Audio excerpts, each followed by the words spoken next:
నాలుగు గోడల మధ్యలో కాదు, నలుగురు ఆఫీసర్లతో కాదు, 4 కోట్ల మంది ప్రజల ముందు చర్చిద్దాం, వాస్తవాలు నిగ్గు తేలుద్దాం, నిజానిజాలేందో తేలుద్దామంటే పారిపోయింది కాంగ్రెస్ ప్రభుత్వం.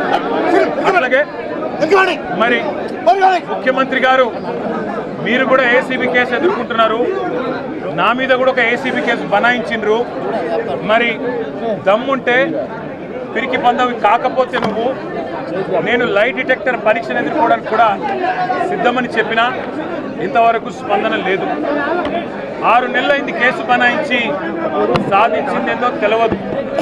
వాస్తవం ఏంటి అంటే వాళ్ళ ఫార్ములా ఈ అనే ఒక రేసును హైదరాబాద్కు తీసుకొచ్చి హైదరాబాద్ ప్రతిష్టను ఇనుమడింపజేసింది కేసీఆర్ గారి ప్రభుత్వం. అదే మీరు అందాల పోటీలతో మిస్ వరల్డ్ అని ప్రపంచం ముందు అబాస్పాలు చేసింది కూడా కాంగ్రెస్ ప్రభుత్వం. ఇది వాస్తవం. నేను అనేదల్లా ఒకటే, నిజం ఎప్పుడైనా నిలకడ మీదే తేలుతుంది. మాకు భారతదేశంలోని చట్టాల మీద, న్యాయస్థానాల మీద గౌరవం ఉంది కాబట్టే ఎన్నిసార్లు విచారణకు పిలిచినా వస్తామని చెప్పినా ఇది 3వసారి పిలవడం, 3 సార్లు కాదు 30 సార్లు పిలిచినా విచారణకు సహకరిస్తాం.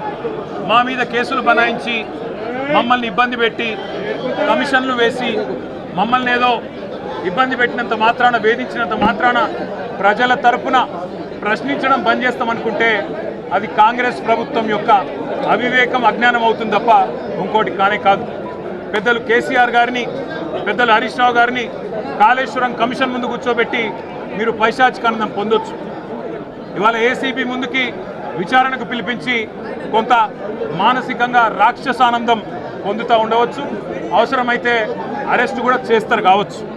కానీ ఒకటి పక్క, తెలంగాణ కోసం గతంలోనే జైలుకు పోయి వచ్చిన వాళ్ళం. హైదరాబాద్ బ్రాండ్ ఇమేజ్ని పెంచే ప్రయత్నంలో భాగంగా హైదరాబాద్ బ్రాండ్ని కాపాడే క్రమంలో తీసుకున్న ఒక నిర్ణయం వల్ల మళ్ళీ జైలుకు పోవాల్సి వచ్చినా భయపడేది లేదు. ఒకసారి కాదు 100 సార్లైనా జైలుకు పోతాం, కానీ వదిలిపెట్టాం కాంగ్రెస్ ప్రభుత్వాన్ని, కాంగ్రెస్ పార్టీని. మీరిచ్చిన 420 హామీలు, మీరిచ్చిన దొంగ 6 గ్యారంటీలు, మీరిచ్చిన డిక్లరేషన్లు, ఇవాళ మీరు లోకల్ బాడీ ఎన్నికలకు సిద్ధమవుతూ ఉన్నారని చెప్పి వార్తలు వస్తూ ఉన్నాయి. రేవంత్ రెడ్డి గారు నిన్ను మొత్తం రాష్ట్రంలోని బీసీ వర్గాల ప్రజలందరూ గమనిస్తున్నారు. 42% రిజర్వేషన్ ఇచ్చి 42% రిజర్వేషన్ ఇస్తాం అని కామారెడ్డి డిక్లరేషన్లో చెప్పి మోసం చేసి ఈరోజు స్థానిక సంస్థల ఎన్నికలకు మరి రిజర్వేషన్ ఇవ్వకుండానే పోతున్న వైనాన్ని కూడా బీసీలు గమనిస్తూ ఉన్నారు.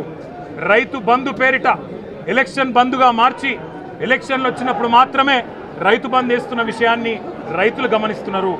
నెలకు 2500 ఎగ్గొట్టిన విషయాన్ని ఈ రాష్ట్రంలోని మహిళలు గమనిస్తూ ఉన్నారు. 2 లక్షల ఉద్యోగాలని చెప్పి నువ్వు చేసిన మోసాన్ని ఈరోజు రాష్ట్రంలోని యువత గమనించింది. కాబట్టే నీ దగ్గర చెప్పుకోవడానికి సమాధానం లేదు, చెప్పుకున్నందుకు ఏమీ లేదు.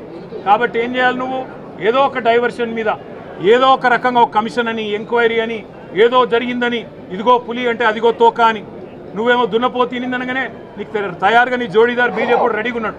నువ్వు దున్నపోతు తినిందనగానే వాడు దుడ్డని కట్టేయని వాడికి వస్తాడు. మీ ఇద్దరి దొంగ భాగోతం, మీ ఇద్దరి దొంగ నాటకాలు తెలంగాణ ప్రజలకు అర్థమైనాయి. మేము మాత్రం వాళ్ళ పెడితే గిడితే ఒక వ్యక్తినో 2 వ్యక్తులను జైల్లో పెడతాం, కానీ లక్షలాది మంది కేసీఆర్ సైనికులను టచ్ చేసే ధైర్యం నీకు లేదు. తెలంగాణ ప్రజలకు రక్షణ కవచంలాగా ఆనాడు ఉన్నది టీఆర్ఎస్ఏ, ఈరోజు ఉండేది బీఆర్ఎస్ఏ, రేపటికి కూడా స్వీయ రాజకీయ అస్తిత్వమే శ్రీరామ రక్ష అనే విధంగా ముందుకు పోతాం. నువ్వు ఒక్కసారి కాదు 100 సార్లు పిలిచినా వస్తా, 100 సార్లు నిజమే చెప్తా. నువ్వు లై డిటెక్టర్ పరీక్షకు నీకు దమ్ముంటే నువ్వు మగాడివైతే రా, రాష్ట్ర ప్రజలందరూ చూస్తుండగా లై డిటెక్టర్ కూడా రెడీ.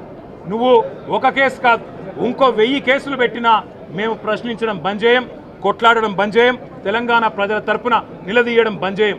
నువ్వు వేధింపులతో, కేసులతో ఏదో సాధిస్తాననుకుంటే నువ్వు సాధించేదేమీ లేదు. అన్నిటికీ తెగించే కొట్లాటకు ముందుకొచ్చినాం, తప్పకుండా అన్ని ఎదుర్కొంటామని చెప్పి మీ అందరికి తెలియజేస్తూ థ్యాంక్ యూ.